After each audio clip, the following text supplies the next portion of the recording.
Millefoglie di zucchine, gustosa come una lasagna, ma senza troppi sensi di colpa. In un tritatutto mettiamo 90 g di pomodori secchi sott'olio sgocciolati. Aggiungiamo mezzo spicchio d'aglio, 50 g di noci, qualche foglia di basilico e 40 g di formaggio grattugiato.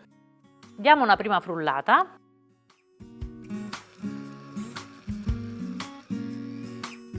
Poi aggiungiamo 80 g di olio d'oliva, un pizzico di sale,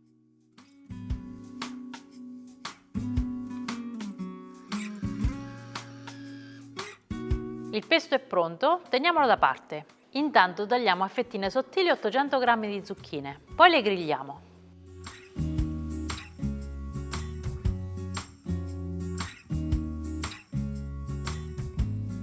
Se preferite invece che farle alla griglia, potete anche cuocerle in forno a 180 gradi per una decina di minuti.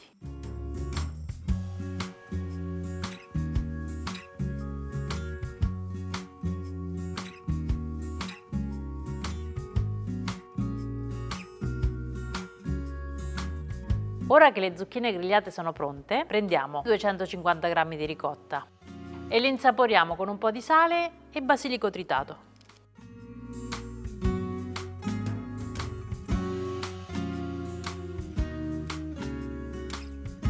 Abbiamo preparato le zucchine, la ricotta, il pesto di pomodori secchi, servono ancora 40 g di formaggio grattugiato, possiamo assemblare la nostra millefoglie di zucchine.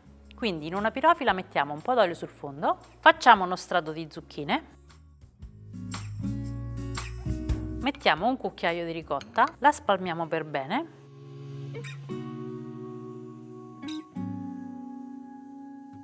aggiungiamo un po' di pesto di pomodori secchi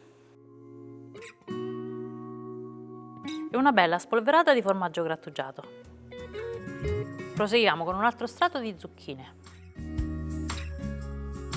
Ancora ricotta, pesto e ancora formaggio grattugiato. È un po' come fare una lasagna, però più leggera. Al posto della pasta utilizziamo le zucchine, al posto della besciamella utilizziamo la ricotta e al posto del ragù utilizziamo il pesto di pomodori secchi. Andiamo avanti fino a terminare tutti gli ingredienti.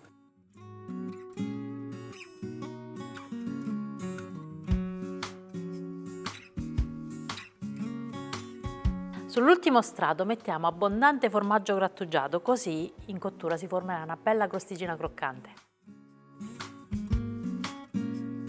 E adesso inforniamo e facciamo cuocere a 200 gradi per 15-20 minuti.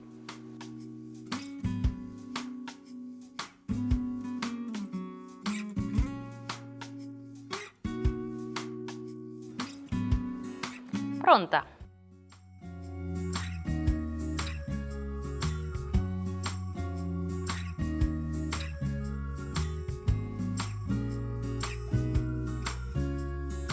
Veramente sfiziosa. Fatela! Ciao!